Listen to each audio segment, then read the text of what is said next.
Hi, welcome back, everyone. It's Thursday, day 4 of Making Dad Summit, and Sarah and I are once again so excited to be talking to these two amazing gentlemen, and they're the authors of Shooting Blanks.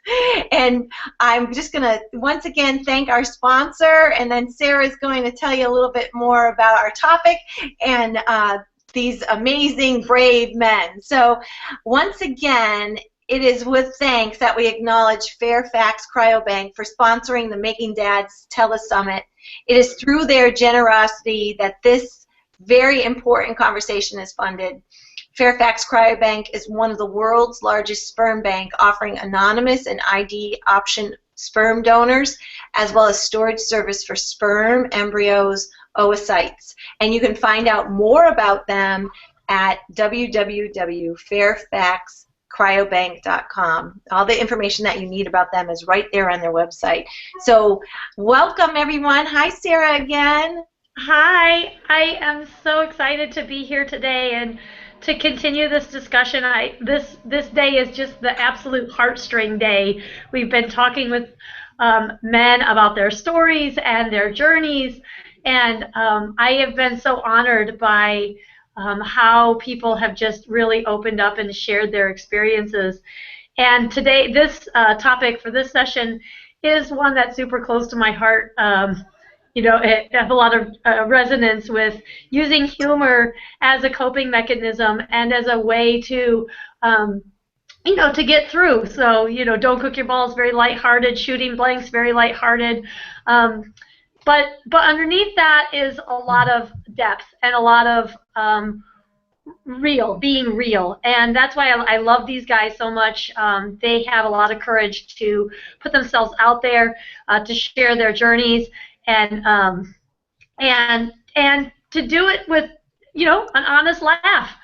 So welcome, guys, and maybe you can start off by sharing a little bit about each other and how you met and how this all started. Well, we I guess first met. He is currently a physician's assistant at the doctor's office where my wife's grown up. It's been her family doctor ever since she was born, and once we got married, I started going there, and so we had kind of known each other a little bit just from our interactions there.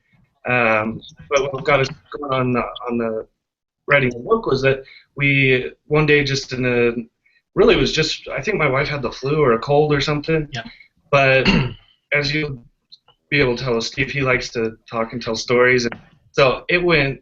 After 5 minutes of, okay, this is what we're going to do for your being sick, we talked about infertility and how we've been trying to have kids, and he had similar experiences, and so we just kind of, spent half an hour talking about that. Yeah, then he approached me and said, how would you feel about teaming up on a book? And I said, sure, why not? And here we are. Yeah, and it pretty much the idea for the book just came about because of everything out there is kind of, well, not everything, but for the majority, it's the reading material for guys is, here's a how-to, here's the medical reasons why and all that. And we just had so many similar experiences of some of the embarrassing testing that you go through. The emotional heartache, the stuff that your wife has to face, that infertility, as far as I'm concerned, it affects women differently than it affects men. And men tend to deal with it in one way typically, and women deal with it another way typically. And we just talked about how this big monster called infertility has your wife by her throat, and how you have to kind of get through that with each other in as best a way as you can. And for both of us, that was humor is a big part of it. And so we decided, rather than write a depressing emotional book, it was more the lighthearted, the trying to relate to those not identical but similar circumstances that in situations that we all go through as part of the infertility journey treatment program. So Isn't that amazing how you found each other? You know, you just how if you have that spiritual side, you know, people that you need are brought to you, and here you are bringing your wife sick, and then you have this amazing connection, and you turned it into service because you know, the male voice of fertility needs to be heard, and you put that out there. So congratulations. Oh, Thanks. So why don't you tell us a little bit about what, you know, if you had to look back at your experience about writing the book, what would be your favorite chapter or favorite part of it that you share? I don't have a specific favorite part, and we're kind of in two different places. I'm older than John by quite a bit, and my journey with making and getting children is now sort of done. I've got 3 kids. We were able to make one after a bunch of years of trying and surgeries and miscarriages. Somehow we had one that held on, and then we adopted 2. And John and his wife are still in the throes of battle, so to speak. So as far as like his stories are still ongoing, mine are all past tense. So yeah, I mean, as far as like my favorite infertility story is for me is the one where we collected my actual sperm sample in the in a convenience store bathroom because we didn't have a place to get it otherwise. And our doctor, for some strange reason, wanted what they call a coital sample. They didn't want it to be a masturbatory sample. So it was a feat of contortionism and strength in a dirty convenience store bathroom. It was awesome. It was awesome. Oh my God. I love you guys, because to throw that after the story, it was awesome. I'm still getting shots because of the germs I picked up. I was just gonna say that after saying it was dirty and gross, but it was awesome. Yeah, I got syphilis, herpes, and gonorrhea, and not from my wife. So my favorite part of that story was Steve said afterwards he felt like he had to at least buy some chocolate milk or something. I did to make up for using the because the checkout lady watched my wife walk out, and then I tried to give us an appropriate time, but I didn't know how long. And as I came out, she was just staring at the door, and I knew she knew what was up. So I felt like the least I could do was buy some chocolate milk. So I did. That was good.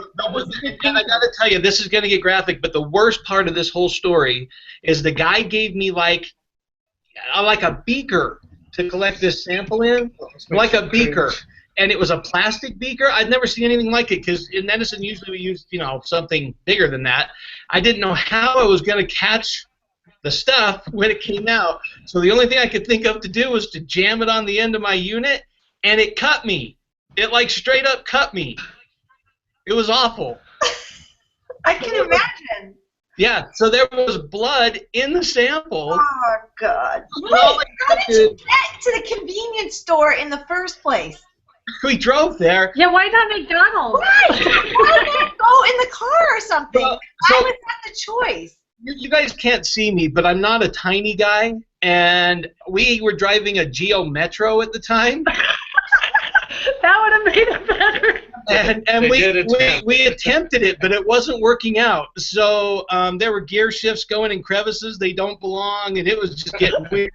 So anyway, we didn't know what to do, and technically we went in there to get drinks, and that's when my wife went into the bathroom, and I heard a little. She was giving me the come here finger, and I couldn't believe she wanted to do it there, but she did. Bless her heart. So you guys, like, there should be another name, like the Mile High Club. You're like the gas station. I don't know what you would call that club. What would that be? The floor club, the petroleum club, the nasty gas station club. I don't know. God bless your wife. Like, let's talk about that. Think about how powerful she is and driven, like how us women, you know, nothing's going to get in the way. We're going to get it. We're going to create this family. And you know what? On a good day, I don't think any woman would use a bathroom in a gas station. Well, and a lot of guys would, but usually if you can't keep your hands off each other, not a I got to get a sample kind of thing. So No, no. I mean, well, okay, that's really great sharing there. That's really great sharing. There you go. Now you know way more about me than you ever need to. Yeah, no. I don't think we talked about this, Steve, last year. Do you, Sarah? No, we're getting closer. We're getting deeper, I think. Yeah, this is new info. Yeah, I think last year we got more into our background and it was a little more the sad sob story stuff. But yeah, we'll keep it lighthearted today. So how did you come up with the title? Honestly, from Seinfeld, where they're talking about shooting blanks, and George is like, "My boys can swim," and so I've always just kind of had that thought in my head, and then as we got going on the book, I'm like, there's no other name for it, so. Yeah. No. John came to me and said, "Do you mind if we title it Shooting Blanks?" And I said, "Yeah, that's great." I technically, that wasn't our fertility issue wasn't my boys swimming. It was something else. But he said, "Do you care?" And I said, "No, I don't care at all. That's great. I love it." So you know what? We were just talking to Mark Sadaka, and he wrote, what to expect when she's not expecting, and we were talking about how it's a team. It matters who gets the diagnosis, but at the end it doesn't, because it's a team creating a family. And I love that story because it piggybacks on what he just said, because it's just true that you guys were a team. Like the unspoken communication between you and your wife, by her just whistling, you knew what you were in for, right? Yes, I did. I was excited and terrified. That's a good way. But you got it done. I did. Yes. I'm still not exactly, because it's hard to have sex in an area where you don't actually want to touch anything but the person that you're with, and it's really like I said, I was glad I'd been hitting the gym a little bit, because there was a lot of upper body work going on there. So let's shift gears a little bit and talk about, Jonathan, what about yours? What about your favorite part or sharing in the book? Oh. And it could be something that, really struck you as a way of helping another person going through this. My work is based on what I know now that I wish I knew then. Yeah. And I think that is similar to your coming together, and writing the book. So what was one thing that you really, thought, oh my gosh, I got to share this? To be honest, a lot of my favorite stories are Steve's, but just and maybe it's because I can tell his story, but that wasn't me, that was Steve, But I think my favorite part of writing the book was probably the most cathartic part of it was I wrote these fake conversations of things that I'd be thinking in my head as people were saying these stupid things to me, of what I wish I could say out loud to them. So that was probably my favorite part to work on, was creating these conversations I'd had a million times in my head. But yeah, using the Seinfeld analogy, the jerk store called and they're out of you, kind of, after. Yeah. Yeah. So what was some of your conversation within yourself about all this stuff? Oh, I think I kind of sprinkled them in throughout the whole book, and so part of it was, actually, I don't know if I shared this one. This might be a good one to share with you, because it's kind of the heartache plus the humor part. But when we were first engaged, I have two siblings that are adopted, and when I was talking with my future father-in-law, he made it very clear that he wanted his blood running through his grandchildren's veins, and so he really didn't want to. He was kind of trying to discourage us from adopting, and that one, I don't know, it's been a little bit more. As the further away I get away from it, the less painful it was, because I was really, attached to my siblings. Yeah. Love my siblings. They're no different. And my father-in-law has since passed away, but as he got to know my family, he got to see how much they're just a part of the family. Wasn't a big deal. But just in my head, I was just coming up with all these different conversations, trying to stop the conversation, like, okay, I can't go there, because I almost just got to let it go completely over my head, roll down my back, just so that I don't go off and have him say, no, you can't marry my daughter. Because, yeah, it did take probably 5 or 6 times asking before he said, yes, I could. Are you serious? So, yeah, I did not know that. Really? Yeah. Oh, my gosh. We did get engaged after 3 weeks, but each time I went 3 weeks? Yeah. You didn't You know were that? dating for 3 weeks and you got engaged? Yeah. Oh, no wonder why he was saying no. I thought he was saying no after like 5 years. That's what I was thinking. No. It was, I knew it was 3 weeks. No over probably 5 times over the period of a month. And then my mother-in-law said, you know what, they're going to do this whether they do it or not. So, and I'm going to tell my wife right here talking to you guys, don't text me because it pops up on the computer, makes that loud ding. So, Oh, is that your wife texting you? That's my wife. So Okay.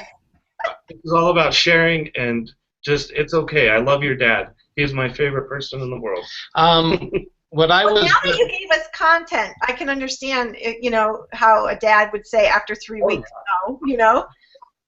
That's John's better at. You know, he's good with. He didn't say those things during that time of that conversation. I'm terrible at it. I told a woman in my church group that I had been castrated because she wouldn't quit.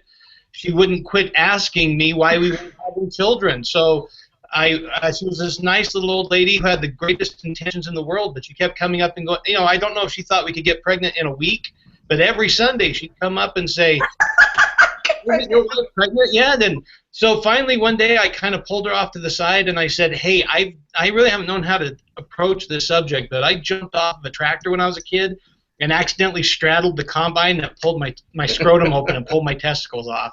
And she went pale and just said, I'm so sorry, I had no idea, and never asked me again. So I've become very good at making stuff. It's completely not true, just to make people stop talking.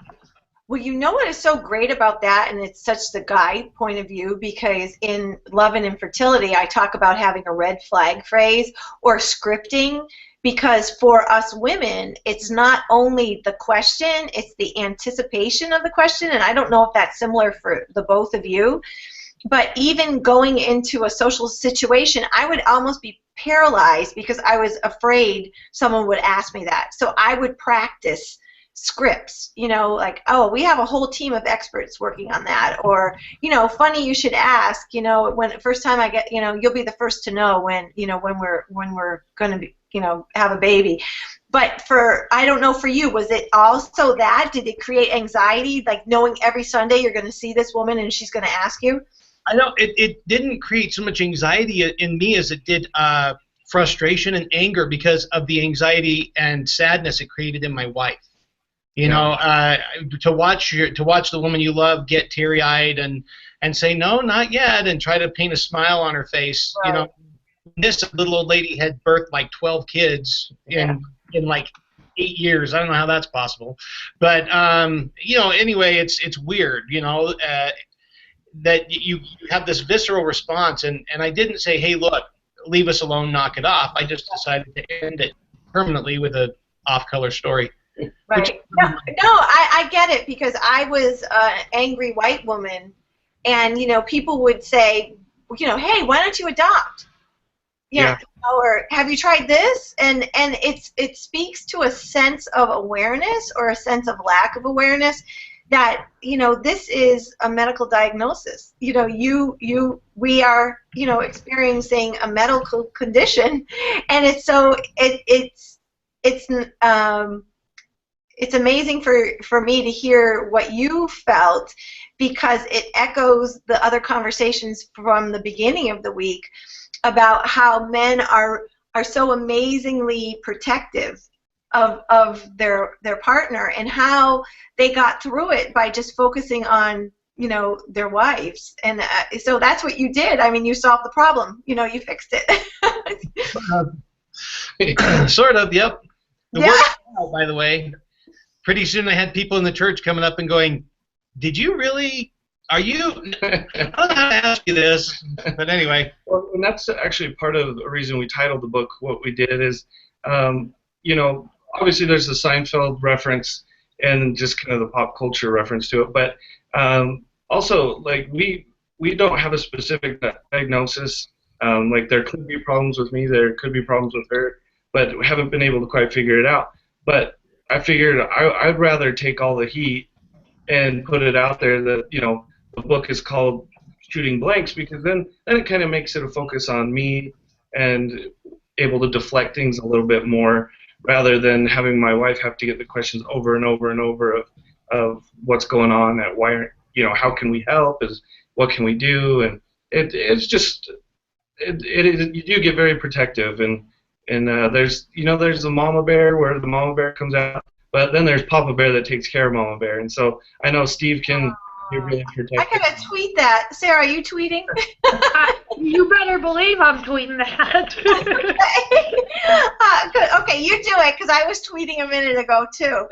But that is, you know, Sarah and I all week long, you know, that I'm trying really hard not to tear up with that, because you know, this whole conversation was about men, for men, men's health, and bringing the awareness, you know, to men, back to men, and the silent warriors, because, you know, basically that's what you're saying. You're watching and you're worrying, not worrying, but warring. You're being a warrior and taking care of, you know, your partner in such a way that's a beautiful thing to share, and kudos for you for coming out and talking like that, you know. Thanks. We'll take it. Sure.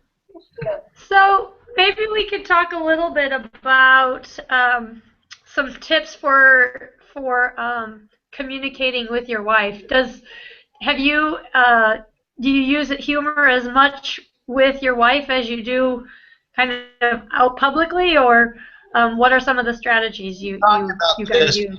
A couple times. It's my opinion that you kind of have to gauge where she's at emotionally at the time. If she's feeling really emotional about it, and you come in with some kind of a joke, does not work. It usually crushes. So usually you have to kind of see where she's at. I found that if my wife was more frustrated and angry, that's when humor, I could kind of spin it and make her laugh, and then things got better. If she was sad, then it was sitting down by her, taking her hand in mine, stroking her arm, stroking her back, and telling her, hey, it's going to work out. We're going to be okay. It's going to be fine.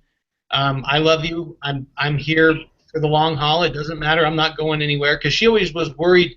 We had idiopathic infertility, which is a fun, you know, which makes you sound like an idiot, but it means we don't know why the hell you can't have kids, basically. You seem to make sperm. She seems to ovulate, but nothing gets together. And when it does, you tend to miscarry. So we had one doctor tell us that she had hostile uterine syndrome. Anyway, she felt very much like she was depriving me of the right of being a father, and it was her fault because she couldn't carry a kid. And she even a couple times told me, it was like giving me permission to leave her and find a woman who could give her a child. And I was like, that's the stupidest thing in the world. I'm not going anywhere. I like you. I married you. This is where I want to be. So if you can tell they're sad, and you give them the reassurance that you still love them despite infertility and that it doesn't matter, you know, I think that that's good. And if they're angry, or if you can tell that they're in a different place, then you can spin it with humor, I think. Mm-hmm. Or be pissed with them sometimes. Yeah. Sometimes she wants you to be mad. Yeah. So you got to show the fire in the belly sometimes. But. That's perfect. So you know what, last year I loved, and I love that we can see you now because I want you to talk about this, is the analogy that you used about the boxes. That really is so amazing. And just, women? Pardon? About the nothing box, the men and women. Yeah, and how about how you have the boxes and you go and you have to go in the room and get the boxes. Can you talk about that? Because I'd love to have that on the video. It's kind of an older analogy. It's that women's brains are much different than men's brains. A man's brain is like a shed that's full of boxes that are on shelves, and all the boxes have lids and they're labeled, and nothing touches each other. And we have different boxes. We have a car box, we have a sports box, we have a great big box, a sex box. We have all these different boxes, and we have another box. Our favorite box is the nothing box. There's absolutely nothing in it. And women can't fathom the existence of the nothing box. If you've ever walked into a room and said to your husband, what are you thinking about? And he looks at you and says, nothing. He's not kidding. He legitimately is thinking of nothing. And then you start going, well, you can't be thinking of nothing. And you'll see him panic and slam the lid back on the box and go, whoa, whoa, whoa, what do you want to talk about? Just tell me the subject, and don't put something in my nothing box.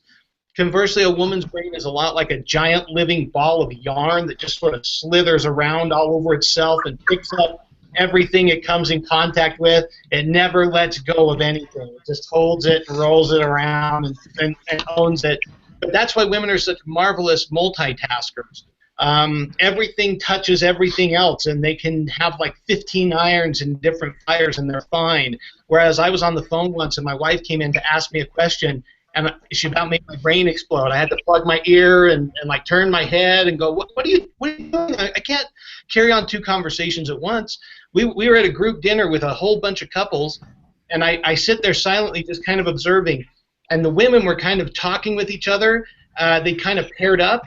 And all of a sudden, I saw one woman say, hold on, and turned and looked at the other end of the table and talked to another two group and said, I know who you're talking about. That's so-and-so, and she does this and this. And my head went, oh, my gosh. They're carrying on their own conversation and listening to everybody else's at the exact same time. I can't decide whether to talk to the guy next to me or watch the TV. I don't, and I have to pick because I can't do both. So, I mean, the analogy is just, and the last part of the analogy is that men's thinking power comes from sugar. If you don't feed a man, he turns into a caveman. Eventually, he starts grunting and throwing his hands in the air, all that kind of stuff.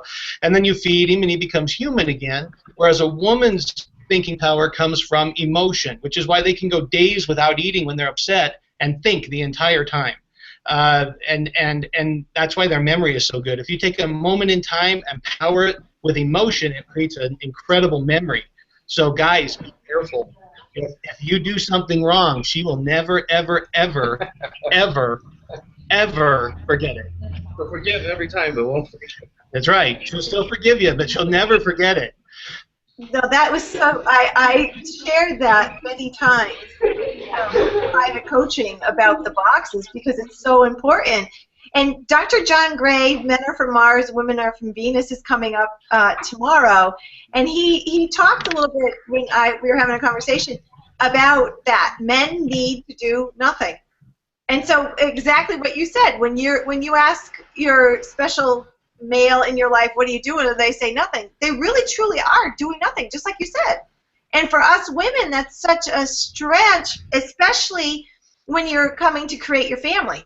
Yep. You know, doing nothing isn't an option because us girls look at it, if we're not doing something, then we're not moving us closer to creating a family.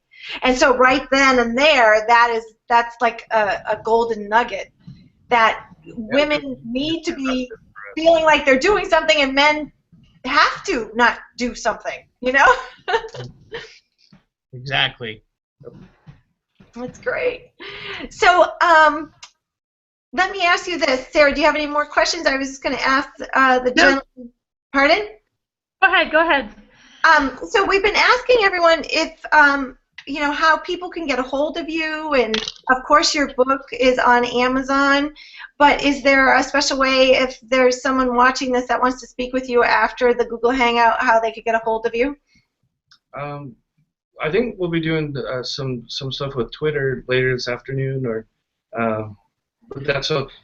Steve doesn't understand Twitter, so you can. Yeah, Steve, do you have a Twitter? I've been tweeting and I've just been typing your name because I don't know if you have a Twitter. I do, but I don't remember the account that I set up. I'm sorry. I'm from the past. I've come here in a time machine. I have.